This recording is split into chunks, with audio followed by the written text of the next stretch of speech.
Welcome to Smart, Amazing Conversations with Dr. Nancy, a podcast that takes a look at stories of life and leadership for smart, amazing women and men like you. The way I can give support to the world right now is by showing up.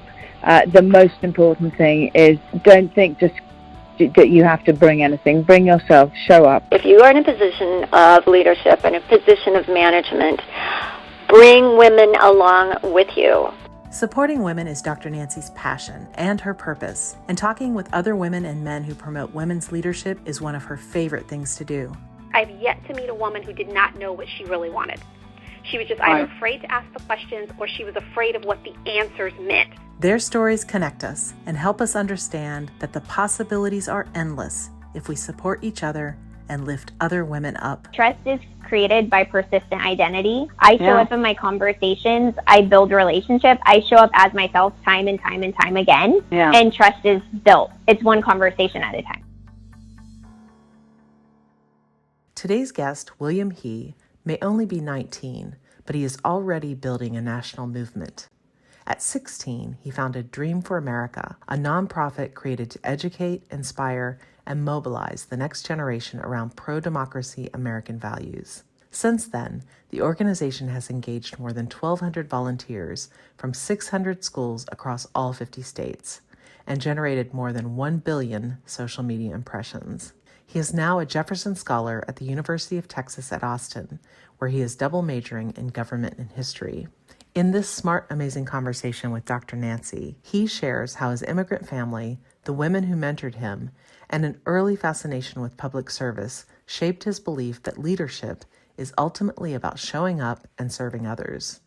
Now, here's Dr. Nancy and her guest, William He. Very nice to meet you. I've heard very, very good things about you. And this is about you because, you know, our stories are how we really relate to people. So we tell our story about who we are and how we got to be who we are. And it really helps people to understand and understand us better. So first of all, how did you get to be the William I'm talking to today? The William He that I'm talking to today. It didn't happen by chance. It happened by certain circumstances. How'd that happen? How I guess I got to be where I am today and who I am. It's the easiest answer to say is, I think it all starts. I'm born as the son of Chinese immigrants. I am also a young person, of course, and I think the combination of all the great role models and mentors in my life, especially the women role models and mentors in my life that have helped guide me, whether that is my mother or my incredible teachers. I think all of those factors have brought me to where I am today. Very good. Well, I mean, that was the next question. Who really has inspired you? Because, you know, I can see the faces of the people that really supported me, but I also see the faces of people that did not support me. And, you know, and I think that has a lot to do with both ways, you know, people that didn't help me at all actually inspired me in other ways. But who inspired you and who got in your way? Who were those people? Well, I think I've been fortunate to have a lot of mentors at different stages of my life. Some are people I have had the pleasure of working with directly or learning from, and others are people I've learned from at a distance. Of course, one of the biggest influences on me has been my mom. She immigrated to the United States as a first-generation immigrant, and she made tremendous sacrifices to create opportunities for me and our family. I mean, of course, coming from a background of Asian immigrants, education was one of her biggest priorities to make sure that I had the best opportunities to learn from the best people. Right? My parents did not have much to give me by way of money or wealth or inheritance, but they could make sure that I had the best. I was positioned to have the best experiences and opportunities. And I think watching her resilience and her work ethic and optimism taught me more about leadership than any book could ever. And I think I've also been shaped by a lot of the public servants that I've had the opportunity to learn from through experiences like serving as a U.S. Senate page, or of course leading the organization that I lead now. People who dedicate their lives to serving others, whether they are elected officials or nonprofit leaders or veterans or teachers. have had a huge impact on me. I mean, I first got my initial start in politics when I was just 9 years old. One of my great mentors and teachers handed me a copy of Time for Kids magazine about the Iowa caucuses. And we dove right into Hillary Clinton versus Bernie Sanders and what that race was looking like. And I found it just so interesting that groups of people got together for hours at a time on a cold evening night in Iowa to debate and discuss and make the case why their candidate should be the next president of the United States. And I thought just that was so interesting. And ever since then, I've been hooked on the possibility of what politics could be. And I've admired people like Secretary Clinton or President Biden or Pete Buttigieg is another example for Yeah. Their empathy and their clarity and their leadership. Well, we're in a different time in our history, and what you're doing right now is probably more important than ever. Dream for America, I mean, the backlash and the pushback and the things that are going on in our country, especially for women, is really, really, women connect for good and connect for impact. Our youth cohort, we're more determined than ever to keep moving forward. So, Dream for America is a wonderful thing. I mean, you've the volunteers, 1,200 volunteers, the social media that you're making across 50 states, and William, I will say this, and I say this to everyone I talk to. I said, we need to keep pushing forward, but we need to keep giving people the good news, that America is strong. America is a great country, and that we have freedoms and things that other countries have not had, or maybe will never have. And I think there's many people in our country right now, and especially young people, who don't have they don't have the what's it called? They don't have that pathway for them. I mean, they don't know about that. So what you're doing is so important. So Dream for America is wonderful. So how did that come about, and where did the name come from, of course, and who inspired you to do that? I started the organization because I mean, at first I was always interested in politics, and I felt that I had a compelling obligation and opportunity to contribute to democracy and to do my part in helping save the country from what's going on.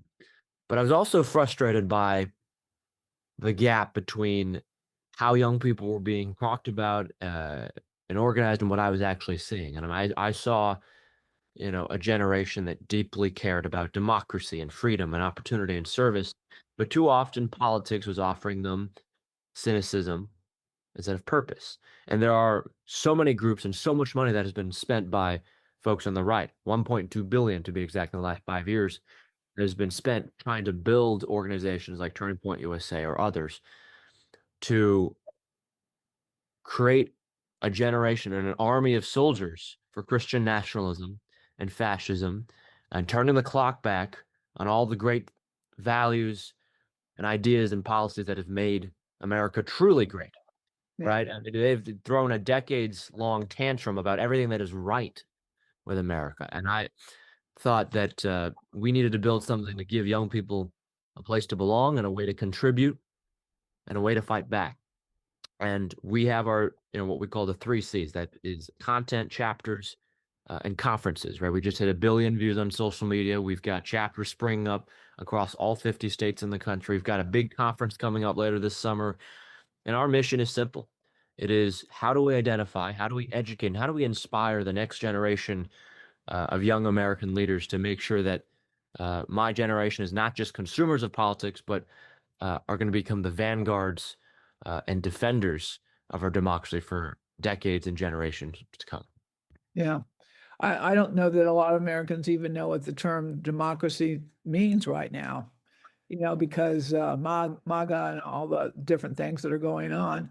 I mean, I don't watch the news anymore. I've stopped doing that long ago, and just spend time with people and organizations that are doing something really, really good. As you know, we have Connect for Impact.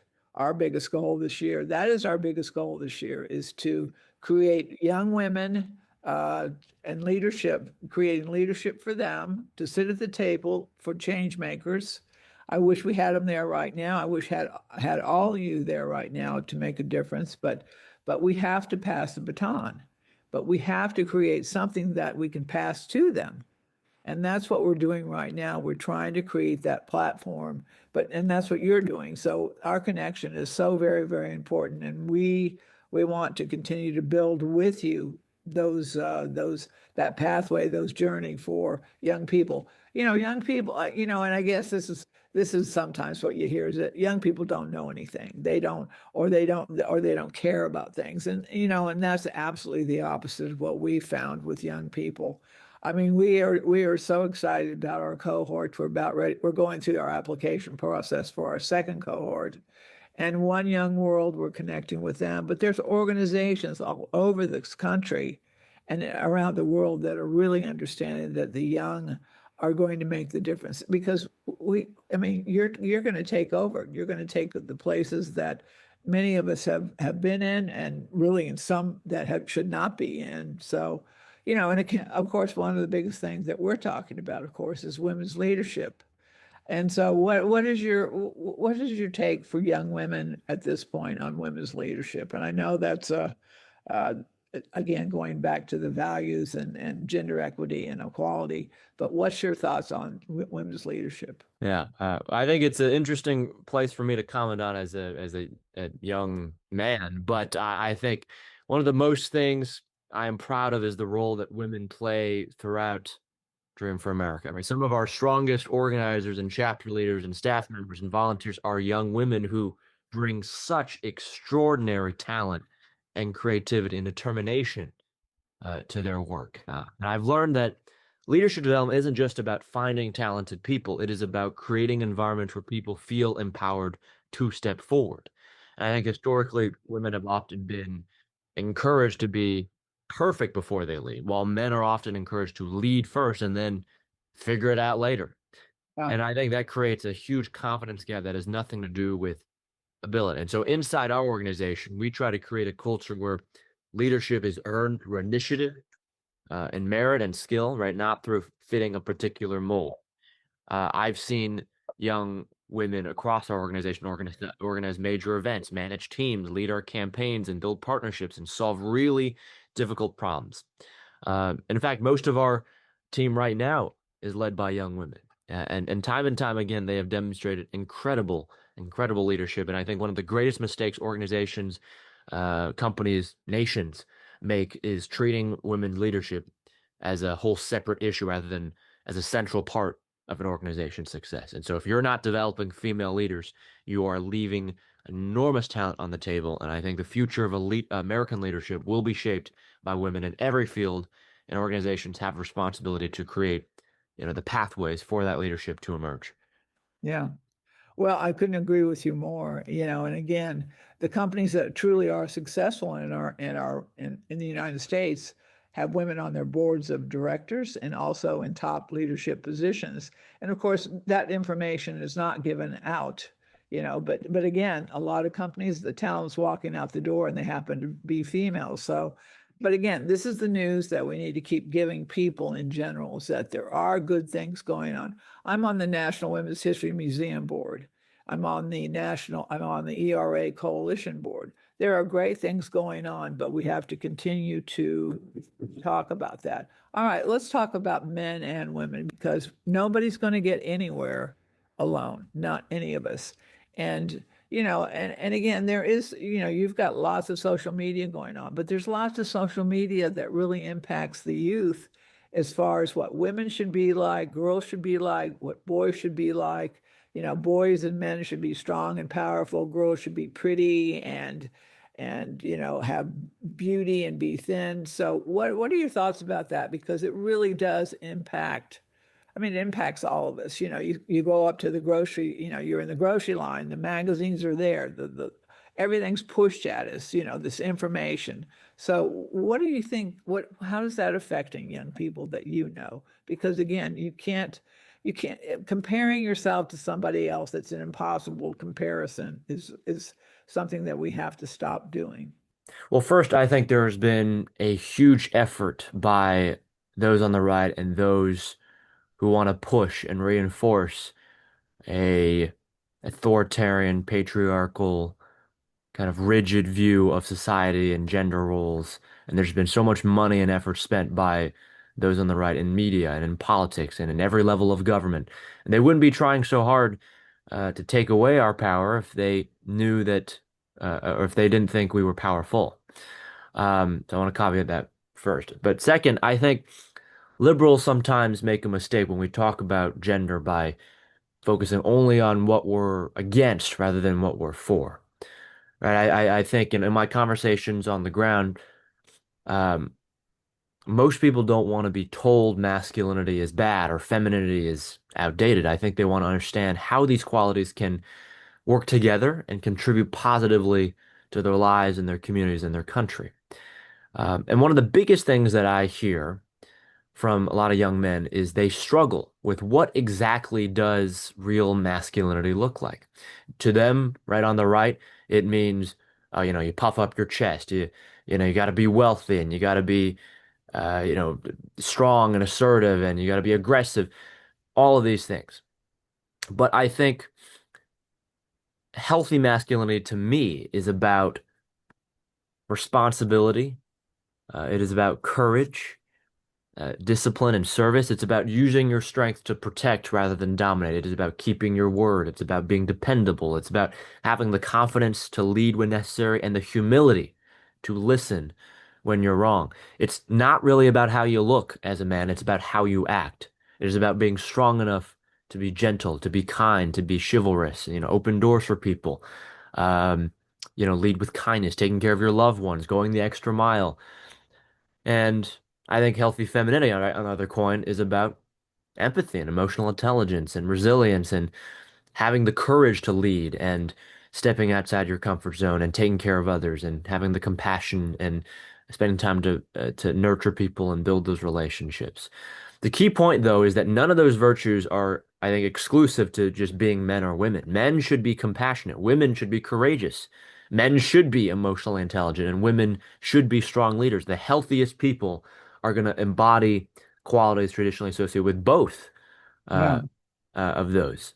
And where yeah, I think where we, on our side get it right is that people should have the freedom to define their own lives. A woman shouldn't be told that she has to be uh, CEO and she shouldn't be told she has to stay home. A man shouldn't be told he has to fit some narrow stereotype of masculinity, and people should be free to pursue the lives and careers, relationships, and families that are meaningful to them. I mean, one of the favorite things that I get to do is I get to travel around the country and listen to what young people are thinking. And there are a lot of young people who genuinely want to pursue, a lot of young women, a lot of young men who want to pursue, for example, a traditional kind of marriage or life, the trad wife lifestyle or getting married young and having kids and doing whatever. And that's all fine and dandy, and that's all great. If that is for you, I encourage you to pursue it. But the most important thing is that people have the choice to pursue the lives they want to lead. Whether that absolutely. is you want to pursue your career and develop leadership, or that is you want to be a really great mother and have children, or do both. You can do both. Um, and so I don't think freedom means pretending there are no differences between men and women.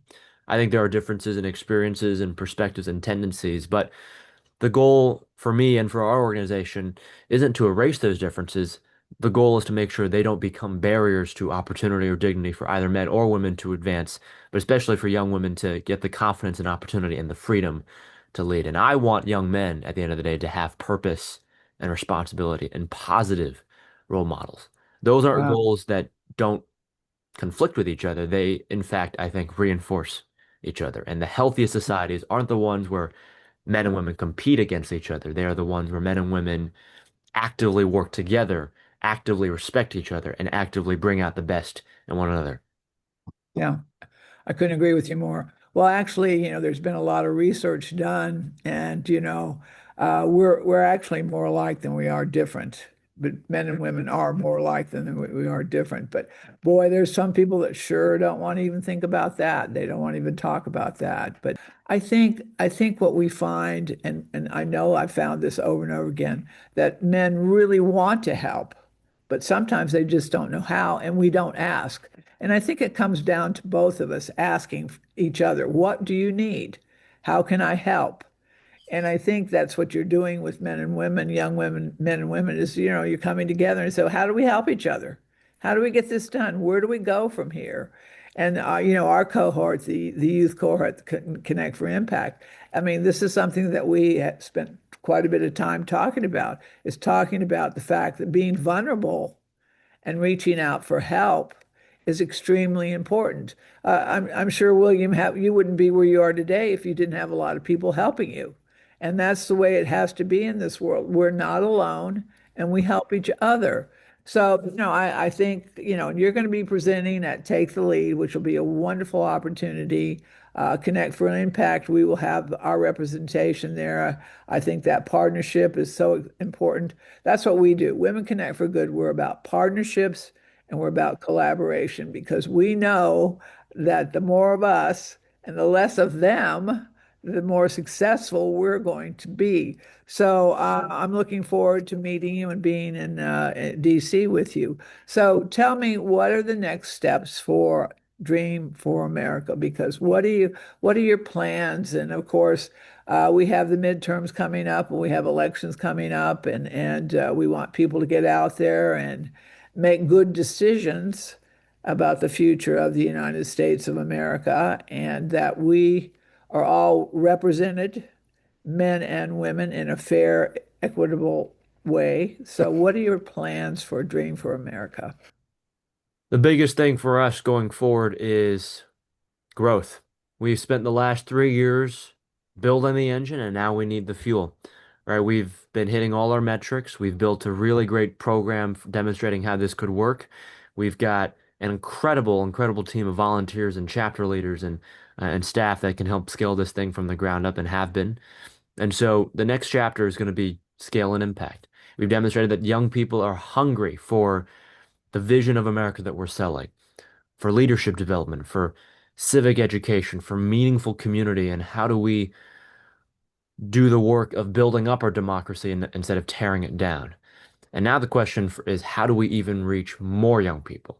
So we're going to try to expand our chapter network, continue to grow our programs, invest in our programs and leadership development, and create more opportunities for young people to engage with our democracy in constructive ways.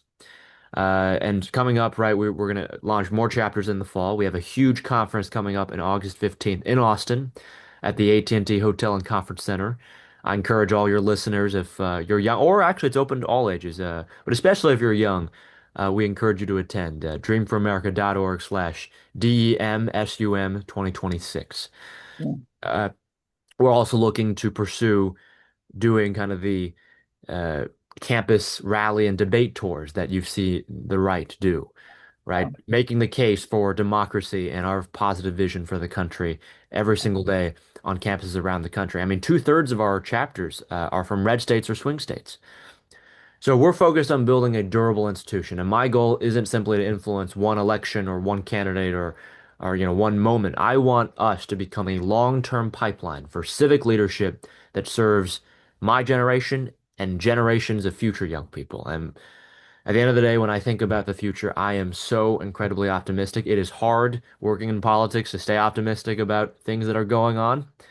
But I think despite all of the negativity and the polarization and what's going on coming out of Washington and the negativity we see online, I continue and I am emboldened and hopeful by all the extraordinary young people, young men and women that I meet all across the country who so deeply care about their communities and our country and just want to do something about it. And so I think the future is not going to be shaped by the loudest voices in every room per se, but it will be shaped by the people and the young people willing to show up, willing to serve, and willing to do the hard work of having positive, constructive leadership. And so our mission is going to be to help those people find one another and build something really meaningful together. So thank you, Dr. Riley. Find one another. I think that's important. And that's what we do. We help find others that can help you. Actually, the ERA Coalition Board is doing exactly what you're talking about, creating opportunities on college campuses to get information. Well, of course, our goal is to get the ERA passed finally. And we thought we had it done with Biden's administration, but but hopefully we're going to get that done. But I mean, you all can help with that tremendously, but they are going on college campuses. So I want to connect you with Zakia Thomas, who is the CEO of the ERA Coalition, because they're doing those things right now. So for us, it will be helping you to connect with other organizations that are doing just doing just what you're doing. And of course, our goal with the Connect for Impact is for every organization to have a youth component, for everyone to have a youth component. And what we're doing is creating curriculum. And you were talking about civic and community and all the above. We're teaching all that with our faculty. So your involvement with us, with the Connect for Impact, can help us tremendously. But again, we're not going to get anywhere alone. We know that. So we're talking about what you all are doing, but what we're all going to be doing, because we've got work to do. We're not done. But what the most important thing, I'm all about 4-letter words, hope. Hope is a big word right now, and I think it's so important. All right, well, we're going to do that, and we're going to make some introductions for you all. And then, of course, we'll see you in DC for Take the Lead. But, there are some really, I think, William, I think the most important thing that we need to keep sharing is the fact that there really are great things going on, and to not let the other people, silence us or to make us, think otherwise. So hope, we're going to make sure everybody's hopeful, and that we're going to continue to grow and make this country strong and great again, and that people across the, the World Cup, the one thing that I'm hearing about the World Cup is that people are coming into the United States and realizing we really are a great country, and that we really are nice human beings. We really are. So anyway, final words, and again, how people can reach you, and let's expand your network. Final words. Yeah, and I couldn't agree more on the World Cup piece. I think it's like uh, we finally saw our cousins across the pond that we've never gotten to see because our parents hate each other. And it's just a great sleepover that we're having right now. And I think it's just so great seeing and I'm from Dallas, so I get to see all of this right up close in person. All the people that are united, not by country or race or wealth, but by their shared humanity. And I think that's so, so beautiful. But yes, final words. Um, my message to everybody, whether you are young or old, please join us. Please support us. This work is so critical and important, and we cannot do it alone. It takes a lot of resources and time and effort and manpower and women power to scale up a movement. So please head on over to dreamforamerica.org. That's our website. That's where you can find more about us and where you can learn more about us. You can find us at Dream for America is the tag, with some variations depending on the platform. But you just search up Dream for America on any social media platform. You'll be able to find us. And we encourage, if you're young, please start a chapter, please get involved, please stay in touch. And if you are on the older side, if you have a younger person in your life, please send them our way. And if you don't, the most important thing is how do we spread the good word of what we're doing to as many people as possible, whether that is through raising money and resources, whether it's connecting us to other folks, or in any other way. So please, whatever your age might be, please get involved. Your work is going to be critical to help saving our democracy. So thank you so much. Well, don't worry. This podcast is just one way that we'll spread the word, but there'll be other ways that we'll do so. You see us now, but you'll see us again and again. Once we make that connection, when women connect for good connects, we make that long lasting, and we continue that. So, William, the best of luck. Congratulations on what you're doing and what you will do, and we will be in touch. You have a wonderful day. Talk to you too, Dr. O'Reilly.